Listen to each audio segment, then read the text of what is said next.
نحمده ونصلي على رسوله الكريم أما بعد فأعوذ بالله من الشيطان الرجيم بسم الله الرحمن الرحيم يا أيتها النفس المطمئنة ارجعي إلى ربك راضية مرضية فادخلي في عبادي وادخلي جنتي أو كما قال الله تبارك وتعالى اللهم صل على سيدنا محمد وعلى آل سيدنا محمد وبارك وسلم۔ میرے محترم بزرگوں اور عزیز ساتھیوں، دیکھیے جب کوئی انسان اس دنیا کے اندر وجود پاتا ہے تو مختلف مراحل سے گزر کر اور مختلف منازل سے گزر کر اس دنیا کے اندر وجود پاتا ہے۔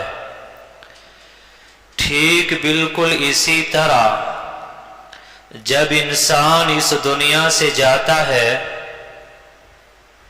تو اس کو سفر آخرت کی 5 منزلیں طے کرنا ہوتی ہیں اور 5 منزلوں سے اس کا واسطہ پڑتا ہے۔ سفر آخرت کی سب سے پہلی منزل وہ سکرات کی منزل ہے، یعنی مرنے سے پہلے جب انسان کی سانس اکھڑنے لگتی ہے تو اس وقت کو سکرات کی کیفیت یا نزا کی کیفیت کہتے ہیں، اور یہ کیفیت طاری ہونے سے پہلے انسان کے لیے توبہ کا دروازہ کھلا رہتا ہے۔ اس وقت میں نیک لوگوں کے استقبال کے لیے اور نیک لوگوں کی روح لینے کے لیے جنت سے فرشتے آتے ہیں اور نیک آدمی کو یہ آواز سنائی دیتی ہے، یا ایتھا النفس المطمئنہ، کہ اے پاکیزہ روح، ارجعی الی ربک، اپنے رب کی طرف خوشی خوشی لوٹ جا۔ اور اللہ فرماتے ہیں فادخلی فی عبادی، کہ آجا اور میرے نیک بندوں میں شامل ہو جا، وادخلی جنتی، اور میری جنت میں داخل ہو جا۔ اس کے برخلاف جب کسی گنہگار انسان کی موت کا وقت آتا ہے تو اس کے لیے جنت کے بجائے جہنم سے فرشتے آتے ہیں اور ان کے ہاتھوں میں لوہے کے ہتھوڑے ہوتے ہیں، اور جب گنہگار انسان کی روح کو قبض کرتے ہیں تو اتنی زیادہ بدبو پھیل جاتی ہے کہ فرشتے بدبو کی وجہ سے اپنی ناک پر کپڑا ڈھانپ لیتے ہیں۔ آپ علیہ السلام نے اپنے ناک پر کپڑا ڈھانپ کر دکھایا ہے۔ اب ہمیں غور کرنا ہے، کیا ہماری زندگی نیکی کے ساتھ گزر رہی ہے یا ہماری زندگی معصیت اور اللہ کی نافرمانی میں گزر رہی ہے؟ ایک دن ہمیں یہاں سے جانا ہے تو ہم نے ایسے اعمال کیے ہیں کہ جنت سے استقبال کے لیے فرشتے آئیں، یا ہم نے ایسی زندگی گزاری ہے کہ ہماری روح لینے کے لیے وہ جہنم سے فرشتے آئیں؟ ہمیں غور کرنا پڑے گا۔ سفر آخرت کی دوسری منزل وہ قبر ہے۔ حدیث پاک کے اندر آتا ہے، آپ علیہ السلام نے فرمایا کہ قبر کو ایک مٹی کا ڈھیر نہ سمجھو، بلکہ جنت کے باغوں میں سے یا تو ایک باغ ہے یا جہنم کے گڑھوں میں سے ایک گڑھا ہے۔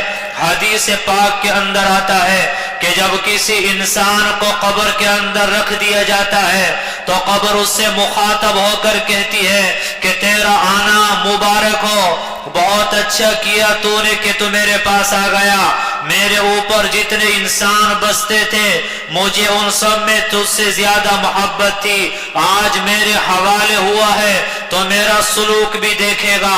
اس کے بعد وہ قبر اتنی کشادہ ہو جاتی ہے کہ جہاں تک اس نیک مردے کی نگاہ جاتی ہے وہاں تک قبر کشادہ ہو چکی ہوتی ہے۔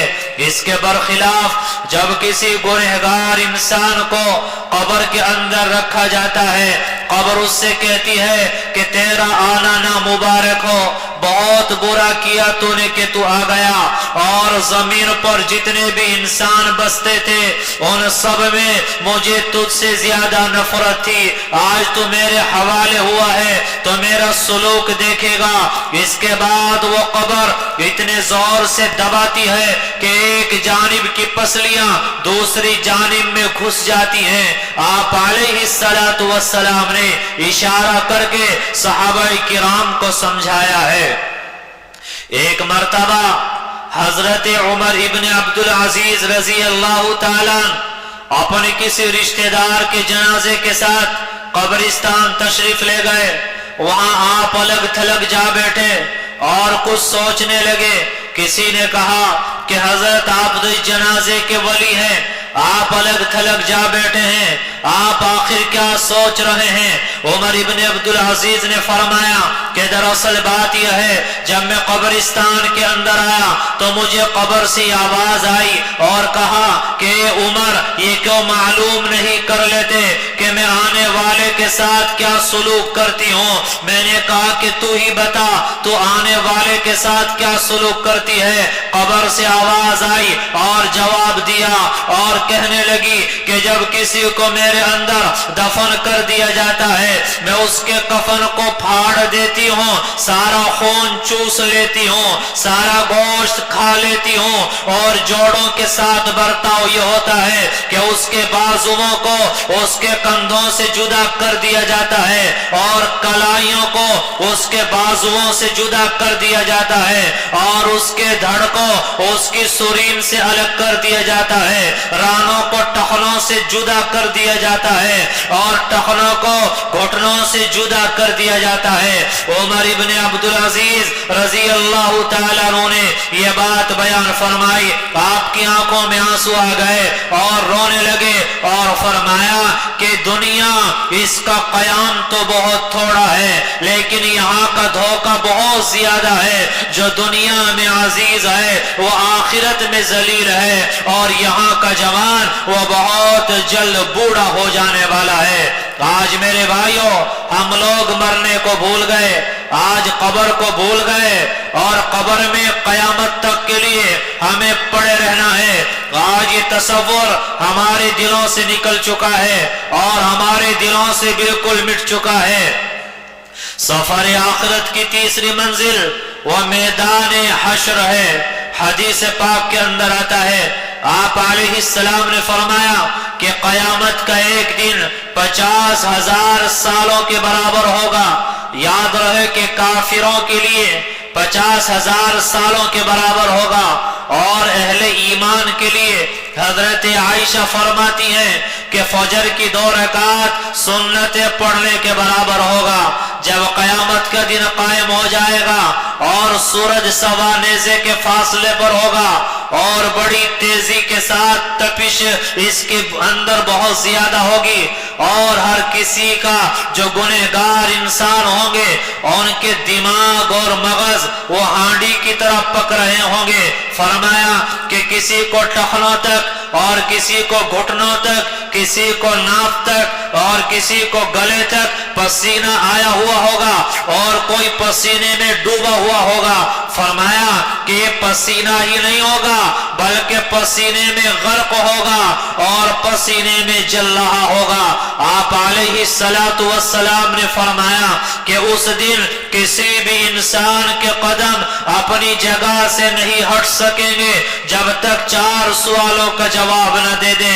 پہلا سوال کیا جائے گا کہ اپنی عمر کن کاموں میں گزاری ہے، ایک سوال کیا جائے گا اپنے علم پر کتنا عمل کیا ہے، ایک سوال کیا جائے گا اپنی جسم کی توانائی اور طاقت کو کہاں خرچ کیا ہے، چوتھا سوال کیا جائے گا کہ مال کہاں سے کمایا ہے اور مال کہاں پر خرچ کیا ہے۔ آج میرے بھائیوں حلال اور حرام اس کا امتیاز بالکل ختم ہو چکا ہے۔ آج ایک انسان جھوٹ بول کر اور دھوکہ دے کر ناجائز کاروبار کر کے حرام طریقے سے پیسہ کماتا ہے اور گھر والوں کو کھلاتا ہے، ان کی جائز اور ناجائز خواہشات کو پورا کرتا ہے۔ یاد رکھنا، اگر کل قیامت کے میدان میں ایک نیکی کی ضرورت پڑ گئی کہ آپ ایک نیکی لے کے آ جاؤ، تمہارے لیے جنت کا فیصلہ کر دیا جائے گا، تو ماں دنیا میں کتنا پیار کرتی ہے، یہ ماں ایک نیکی دینے کے لیے تیار نہ ہوگی، اور وہ اولاد جس کی جائز اور ناجائز ہر طرح کی خواہشات پورا کرنے کے لیے نہ آپ نے دن دیکھا ہے، نہ آپ نے رات دیکھی ہے، نہ آپ نے حلال دیکھا ہے، نہ آپ نے حرام دیکھا ہے، دوسروں پر ظلم کیا ہے، دوسروں کا حق دبایا ہے اور دوسروں کے حقوق کو پامال کیا ہے، تو یہ اولاد اگر ایک نیکی کی ضرورت پڑ جائے تو ایک نیکی دینے کے لیے تیار نہیں ہوگی۔ سفر آخرت کی یہ چوتھی منزل ہے میزان عدل، جہاں انسان کے اعمال کو تولا جائے گا۔ قرآن کریم کے اندر اللہ تعالیٰ نے صاف طور پہ فرما دیا، یوم یفر المرء من اخیہ، کہ جس دن انسان اپنے بھائی سے بھاگے گا، بھائی کو نہیں پہچانے گا۔ آج تو بھائی بھائی کو دنیا میں نہیں پہچانتا، آخرت میں کہاں پہچان سکتا ہے؟ فرمایا وَأُمِّهِ وَأَبِيهِ، انسان اپنی ماں سے بھی بھاگ جائے گا، اپنے باپ سے بھاگ جائے گا، وَصَاحِبَتِهِ، اپنے دوستوں سے بھاگ جائے گا۔ آج دوستی کس چیز کا نام ہے؟ آج دوست وہ ہے جو آپ کو گناہ کی طرف لے کے جائے، آج دوست وہ ہے جو آپ کو بیئر پارٹیوں کی طرف لے کے جائے، آج دوست وہ ہے جو آپ کو گناہوں میں مبتلا کرے۔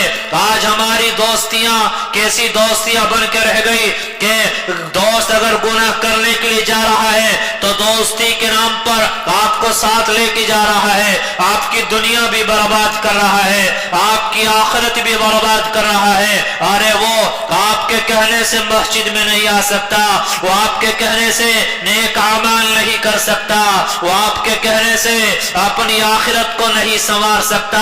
آپ سے بڑا بے وقوف انسان کون ہوگا کہ آپ اس کی وجہ سے اپنی دنیا کو بھی برباد کر رہے ہیں اور اپنی آخرت کو بھی برباد کر رہے ہیں۔ آج دوستی اسی چیز کا نام ہو گیا کہ انسان آوارہ گھومتا رہے، گناہ پہ گناہ کرتا رہے اور نشہ کرتا رہے اور ڈانس پارٹیاں اور بیئر پارٹیاں اور سرکس، ان ساری لغویات اور خرافات میں شرکت کرتا رہے، شادی بیاہ کے موقع پر ویڈیو بناتا رہے، ساتھ ساتھ میں کھڑے ہو کر فوٹو کھچواتا رہے۔ اور یہ دوستی نہیں، یہ دوست تو آپ کی دنیا کو بھی برباد کر رہا ہے، یہ آپ کی آخرت کو بھی برباد کر رہا ہے۔ آخر کوئی تو وجہ ہے، اللہ نے ایسے ہی دوستوں کے بارے میں قرآن کے اندر فرمایا وَصَاحِبَتِهِ وَأَخِيهِ، کہ انسان اپنے دوست سے بھاگ جائے گا اور اپنے بھائی سے بھاگ جائے گا، وہاں کوئی کسی کے کام آنے والا نہیں ہوگا۔ آج تو آخرت کو ہم لوگوں نے بالکل بھلا دیا اور بالکل فراموش کر دیا، اسی دنیا کو سب کچھ سمجھ کر بیٹھ گئے، جو جی میں آیا ہر کوئی وہ کر رہا ہے، اپنی مرضی کے مطابق زندگی گزار رہا ہے۔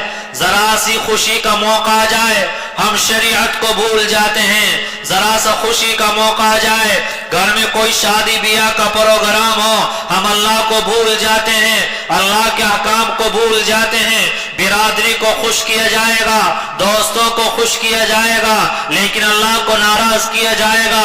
آج کتنی شادیاں ہیں جن شادیوں میں دوستی کے نام پر ویڈیوگرافی کی جاتی ہے اور ناچ ناچا جاتا ہے، بیئر پارٹیاں دی جاتی ہیں، گانا بجانا کیا جاتا ہے۔ آپ بتلائیے کہ جب یہ ناجائز کام اللہ کو ناراض کیا جائے گا ایک سنت پر عمل کرنے کے لیے، تو آپ بتائیے جس کی شادی ہوئی ہے اس کی زندگی میں سکون کہاں سے آئے گا؟ پھر وہی لڑائی جھگڑے، فتنے اور فساد، یہ ساری وبائیں شروع ہو جاتی ہیں اور اللہ تعالیٰ کی طرف سے پھر پکڑ شروع ہو جاتی ہے۔ جب پریشانی آتی ہے، جب حالات آتے ہیں، کوئی ناجائز مقدمہ لگ گیا اور کسی اور پریشانی میں گر گئے تو جاؤ علماء کے پاس، جاؤ اللہ والوں کے پاس، ان سے دعائیں کراؤ، ان سے دعائیں لو۔ لیکن خوشی کا موقع آ گیا، 2 روپے ہاتھ میں آ گئے تو پاؤں زمین پر نہیں رہتے، انسان آسمان پر اڑنے لگتا ہے۔ جو آدمی خوشی کے موقع پر اللہ کو بھول جاتا ہے، جب اس پر حالات آتے ہیں، پریشانی آتی ہے اور وہ فتنوں میں گرتا ہے، پھر اللہ تبارک و تعالی ایسے انسان کو بھول جایا کرتا ہے، پھر اور زیادہ جوش ایسے انسان کا نکالا جاتا ہے۔ آج کتنے انسان ہیں جو بڑائی میں آ کر اور پیسے کے نشے میں آ کر، طاقت کے نشے میں آ کر، شادی بیاہ کے موقع پر جو خرافات کرتے ہیں اور اللہ کو ناراض کرتے ہیں، اور یہ چاہتے ہیں میرا نام ہو جائے، شہرت مل جائے اور مجھے بڑائی حاصل ہو جائے۔ حدیث قدسی ہے، اللہ کے نبی نے فرمایا الکبریاء ردائی، اللہ تعالیٰ فرماتے ہیں کہ بڑائی تو میری چادر ہے، اگر کوئی اس کو کھینچنا چاہے کیسے کھینچ سکتا ہے؟ اگر کوئی کھینچنا چاہے گا میں اس کو دنیا ہی میں ذلیل کر کے دکھا دوں گا۔ اور حدیث میں آیا کہ قیامت کے میدان میں کچھ لوگ ایسے ہوں گے کہ جن کے جسم وہ چیونٹیوں کی طرح باریک باریک بنا دیے جائیں گے۔ لوگ معلوم کریں گے یہ کون ہے؟ کہا جائے گا جو دنیا میں بڑائی کرتے تھے، اپنے آپ کو بڑا سمجھتے تھے، تکبر کرتے تھے، اپنے حسن و جمال پر ناز تھا، اپنے خوبصورتی پر ناز تھا، دولت کا نشہ تھا، طاقت کا نشہ تھا، اپنے آپ کو زمین پر خدا سمجھتے تھے، آج ان کو آخرت میں سزا دی گئی ہے۔ ابھی چند روز پہلے 4 تاریخ میں آپ نے دیکھا کہ وہ لوگ جو اپنے آپ کو زمین پر خدا سمجھ بیٹھے تھے، جو کسی سے نظر ملا کر بات کرنے کو تیار نہیں تھے اور اپنے آپ کو سمجھ رہے تھے کہ ہم اس زمین کے خدا ہیں، اللہ نے کیسی گردن توڑی ہے اور کیسا ان کے غرور کو خاک میں ملایا ہے۔ بعض مرتبہ اللہ تعالیٰ باطل کو عروج دیتے ہیں، جب کام چل رہا ہوتا ہے، کاروبار چل رہا ہوتا ہے، پیسہ آ رہا ہوتا ہے، معاشرے میں عزت مل رہی ہوتی ہے تو انسان اپنے آپ کو چھوٹا خدا سمجھ لیتا ہے، پھر پڑوسیوں کی حیثیت نظر میں نہیں ہوتی، رشتہ داروں کے حقوق نظر میں نہیں ہوتے، پھر وہ انسان کو انسانیت کا درجہ نہیں دیتا، وہ آسمان پر اڑنے لگتا ہے۔ پھر اللہ تعالیٰ کچھ دنوں کے بعد آسمان سے نیچے زمین پر گرا کے دکھاتا ہے اور زمین میں بھی مٹی میں ملا کر دکھاتا ہے۔ یہ تو دنیا کی ہزاروں سالہ تاریخ ہے، بڑے بڑے طاقتور آئے، پیسے والے آئے اور دولت کے نشے میں مست لوگ اس دنیا کے اندر آئے، لیکن سب کے نشے کو اللہ نے خاک میں ملایا ہے اور قیامت تک ملاتا رہے گا۔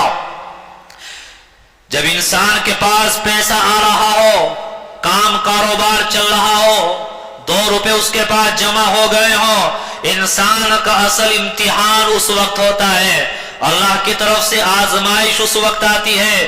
آپ ذرا بتائیں کہ اگر آپ کے پڑوس میں کوئی غریب اور فقیر آدمی ہے، وہ آپ کے پاس بھیک مانگنے کے لیے آ گیا، آپ نے اس کو 5000 روپے دے دیے، کیا آپ یہ چاہو گے کہ وہ نشہ کرے؟ کیا آپ یہ چاہو گے کہ 5000 روپے کو ویسے ہی لٹا دے؟ آپ تو چاہتے ہیں کہ 5000 میں نے دیے، ان کو صحیح صحیح استعمال کریں۔ آپ ایک انسان ہوتے ہوئے یہ چاہتے ہیں تو اللہ بھی یہی چاہتے ہیں، دولت میں نے دی ہے، طاقت میں نے دی ہے، کام کاروبار میں نے دیا ہے، پیسہ میں نے دیا ہے، تو اللہ دیکھنا چاہتے ہیں کہ شادی بیاہ کے موقع پر یہ نشے میں مست ہو کر یہ خرافات میں اور رسومات میں اس پیسے کو لگاتا ہے یا صحیح صحیح طریقے پر استعمال کرتا ہے۔ اس دنیا کے اندر انسان کسی بھی حالت میں کیوں نہ ہو، وہ ہر حالت میں آزمایا جا رہا ہوتا ہے۔ کتنے لوگ ہیں جو کہتے ہیں کہ پہلے مٹی کو ہاتھ لگاتے تھے سونا بن جاتا تھا، آج سونے کو ہاتھ لگا رہے ہیں تو وہ مٹی بن جا رہا ہے۔ اس کی کیا وجہ ہے؟ اس کی اصل وجہ یہ ہے کہ جب اللہ نے دیا تھا پیسہ آپ کو دیا، شہرت آپ کو دی، عزت آپ کو دی، آپ نے ان تمام تر چیزوں کا غلط استعمال کیا۔ آپ نے سب سے پہلے اللہ کو بھلایا اور اپنی اوقات بھول گئے۔ آج اللہ تمہیں اور تمہاری اوقات یاد دلا رہا ہے۔ آج ہم بھول جاتے ہیں کہ وہ اللہ جس نے ایک طرف بٹھا کر ہمیں دینے والا بنایا، کل قیامت کے میدان میں یا اسی دنیا میں وہ دوسری طرف بٹھا کر ہمیں لینے والا بھی بنا سکتا ہے۔ یہ تو تاریخ ہمارے سامنے ہے، کتنے اہل شان آئے، کتنے مال والے آئے، کتنے صاحب اقتدار آئے، کتنے صاحب مسند آئے، آج کوئی پوچھنے والا نہیں اور نام و نشان ختم ہو گئے۔ تو یہ غرور کس چیز کا ہے؟ اللہ نے ترقی دی ہے، شہرت دی ہے، مال و دولت دیا ہے، آپ عیش و آرام کے ساتھ تو زندگی گزاریں، لیکن اترانے کی ضرورت نہیں ہے۔ آپ اچھی زندگی گزاریں، آپ ترقی کریں، آپ آگے بڑھیں، آپ کی نظر آسمان پر ہو لیکن آپ کے پاؤں زمین پر رہنا چاہیے۔ یہ پاؤں جب زمین سے اٹھتے ہیں انسان لڑ کھڑا جاتا ہے اور پھر گر جاتا ہے، پھر اللہ کی بے نیازی کا ظہور ہوتا ہے اور اللہ انسان کو اس کی اوقات یاد دلا دیا کرتا ہے۔ آج تو ہم لوگ مرنے کو بھول گئے، قیامت کو بھول گئے اور قبر کو بھول گئے، خود ہم لوگ اپنی اوقات بھول گئے۔ اگر نقصان ہو جائے کہ اللہ کا حکم تھا اور نفع ہو جائے تو میرا کمال تھا، میں نے اس طرح پیسہ ایڈجسٹ کیا، میں نے فلاں سامان خریدا اور اس طرح میں نے اس کو بیچا، اگر نفع ہو گیا تو میری عقل مندی، میری سمجھداری، میری ہوشیاری، اور نقصان ہو گیا تو اللہ کا حکم، اللہ کی مرضی۔ آج ہم لوگ اس طرح زندگی گزار رہے ہیں۔ قرآن کریم کے اندر اللہ تعالیٰ نے صاف طور پہ فرمایا کہ وہ انسان جو دنیا کے اندر اللہ کے احکام سے منہ موڑ کر زندگی گزارے گا، کل قیامت کے میدان میں اللہ اس کو اندھا کر کے اٹھائیں گے۔ وہ کہے گا قال رب لم حشرتنی اعمی وقد كنت بصیرا، اے پروردگار آپ نے مجھے اندھا بنا کے کیوں اٹھایا؟ میں تو دنیا میں دیکھنے والا تھا، مجھے نظر آتا تھا، میں تو آنکھوں والا تھا۔ تو اللہ فرمائیں گے قال کذالک اتتک آیاتنا فنسیتها، کہ دنیا میں ہماری آیتیں، ہمارے احکام، ہمارا قرآن وہ تیرے پاس آیا تو نے اس کو بھلا دیا تھا، آج اس قیامت کے میدان میں اسی طرح تجھے بھلا دیا گیا ہے۔ ابراہیم ابن ادہم رحمت اللہ علیہ، ان کے پاس ایک شخص آیا اور کہنے لگا کہ حضرت آپ مجھے کوئی نصیحت فرما دیں تاکہ میری زندگی سنور جائے۔ آپ نے فرمایا کہ بھائی ابھی میں کسی الجھن اور پریشانی میں ہوں، 4 پریشانیاں ہیں، مجھے ان سے نجات مل جائے تو میں بے فکر ہو کر تمہارا کام کر سکتا ہوں۔ پوچھا کہ حضرت وہ 4 فکر کیا ہیں؟ کہنے لگے کہ اللہ تعالیٰ نے ازل ہی میں یہ فیصلہ کیا تھا کہ انسانوں کا ایک گروہ جنتی ہے اور ایک گروہ جہنمی ہے، تو مجھے برابر یہ فکر رہتا ہے کہ میں کون سے گروہ میں تھا، آیا جنتی گروہ میں شامل تھا یا جہنمی گروہ میں شامل تھا۔ اور دوسری فکر یہ ہے کہ جب عورت کے حمل قرار پاتا ہے تو فرشتہ معلوم کرتا ہے اے اللہ حمل تو قرار پا گیا، آپ بتائیے اس کو نیک بخت لکھنا ہے یا اس کو بدبخت لکھنا ہے؟ تو مجھے برابر یہ فکر ہے، پتہ نہیں میرے بارے میں نیک بخت لکھا گیا ہوگا یا بدبخت لکھا گیا ہوگا۔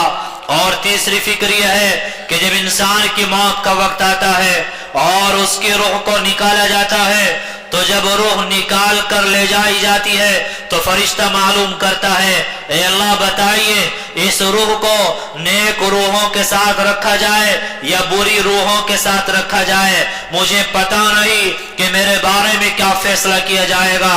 اور چوتھی فکر یہ ہے کہ جب کل قیامت کا میدان قائم ہوگا، اولین و آخرین کا اجتماع ہوگا، اللہ تعالیٰ حساب و کتاب لینے کے لیے موجود ہوگا، اس وقت اعلان کیا جائے گا وَامْتَازُوا الْيَوْمَ أَيُّهَا الْمُجْرِمُونَ، کہ اے مجرموں، اے گنہگاروں، آج میرے نیک بندوں سے جدا ہو جاؤ، الگ ہو جاؤ، پتہ نہیں کہ میرے بارے میں کیا فیصلہ کیا جائے گا، نیک لوگوں میں شامل کیا جائے گا یا مجھے مجرموں میں شامل کیا جائے گا۔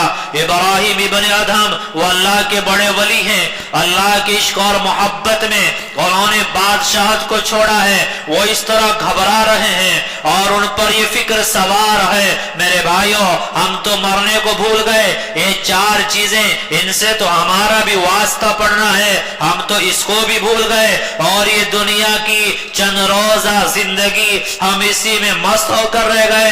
ہم نے سمجھ لیا کہ شاید ہمیں موت نہیں آئے گی۔ میرے بھائیوں، سب کو جانا ہے، اس دنیا کو خیر آباد کہنا ہے، سب کو یہ دنیا چھوڑنا ہے۔ امام غزالی رحمت اللہ علیہ انہوں نے آخرت کی مثال بیان فرمائی اور کہتے ہیں کہ اگر کوئی آدمی اپنے ہاتھ میں رائے کے دانے لے تو ہزاروں کی تعداد میں آ جائیں گے، اگر اپنے دامن میں لے تو لاکھوں کی تعداد میں آ جائیں گے۔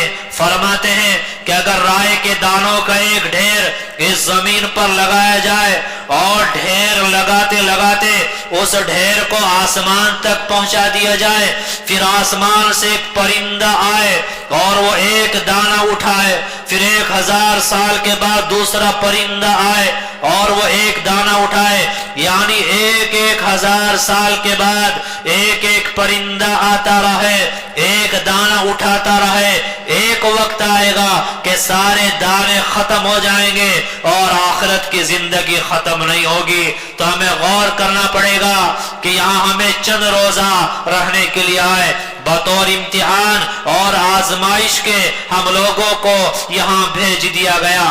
اصل زندگی وہ ہماری آخرت کی زندگی ہے۔ آپ جانتے ہیں جب انسان سفر میں جاتا ہے، 4 روز کے لیے گیا ہے، 1 ہفتے کے لیے سفر میں گیا ہے، تو اس کا دل اپنے وطن، اپنے گھر اور بیوی بچوں کی طرف اٹکا رہتا ہے۔ اگرچہ سفر میں ہوتا ہے، دل اور دھیان گھر کی طرف ہوتا ہے، اور سفر میں جا کر بھی وہ گھر کے لیے متفکر رہتا ہے۔ تو ہم یہاں چند روز کے لیے آئے ہیں، اصل ہمیں آخرت میں رہنا ہے، تو ہم یہاں رہتے ہوئے آخرت سے غافل نہ رہیں، اللہ سے غافل نہ رہیں، اللہ کے احکامات سے غافل نہ رہیں۔ میرے بھائیوں، ہم یہ بات سمجھ لیں کہ سامان سکون الگ چیز ہے اور سکون الگ چیز ہے۔ نیک اعمال کیے بغیر، اللہ کے احکامات پر عمل کیے بغیر انسان کو اس دنیا کے اندر سکون مل ہی نہیں سکتا۔ اللہ نے جو سکون رکھا ہے اور دل کی راحت اور دل کا اطمینان، یہ تمام تر چیزیں اللہ نے اپنے احکام پر عمل کرنے میں رکھی ہے۔ آج ہم نمازیں چھوڑتے رہیں اور گناہ پہ گناہ کرتے رہیں اور اللہ کے احکامات کی کوئی پرواہ نہ کریں اور ہم یہ سوچیں کہ ہماری زندگی پرسکون گزر جائے گی، تو ہم سے بڑا بے وقوف انسان اس دنیا کے اندر کوئی نہیں ہو سکتا۔ میرے بھائیوں، یہ ایک ہماری سوچ ہے، ہمارے دل اور دماغ کا دھوکہ ہے کہ آپ جھوٹ بولو پیسہ زیادہ کما لو گے، آپ کسی کو دھوکہ دو پیسہ زیادہ کما لو گے، آپ وعدہ خلافی کرو پیسہ زیادہ کما لو گے۔ اور دنیا میں آنے سے 70-80 ہزار سال پہلے اللہ سب کی تقدیروں کا فیصلہ کر چکا ہے، اللہ سب کے لیے لکھ چکا ہے۔ اب وہ ہمارے اختیار میں ہے کہ ہم اس کو حلال کر کے لیتے ہیں یا ہم اس کو حرام کر کے لیتے ہیں۔ پیسے کی کثرت کوئی چیز نہیں ہوتی، برکت اصل چیز ہوتی ہے۔ بعض لوگ ہیں کہ 10,000 مہینہ کماتے ہیں، اللہ نے زندگی میں سکون دے دیا، پریشانیوں سے بچا لیا، کافی ہو جاتے ہیں۔ اور کتنے لوگ ہیں جو مہینے میں کروڑوں اور اربوں روپیہ کماتے ہیں، اس کے باوجود زندگی میں سکون نہیں ہے اور عافیت نہیں ہے۔ آج ہم سمجھ رہے ہیں کہ اچھے مکان بنانے سے سکون مل جائے گا، زیادہ پیسہ کمانے سے سکون مل جائے گا۔ ارے سامان سکون الگ چیز ہے اور سکون الگ چیز ہے۔ دین کی باتوں پر تجربہ کرنے کے لیے عمل نہ کرنا چاہیے، لیکن آپ اللہ کی رضا کے لیے آپ عمل تو کر کے دیکھیں۔ آپ ہفتہ، 15 دن، 20 دن، مہینہ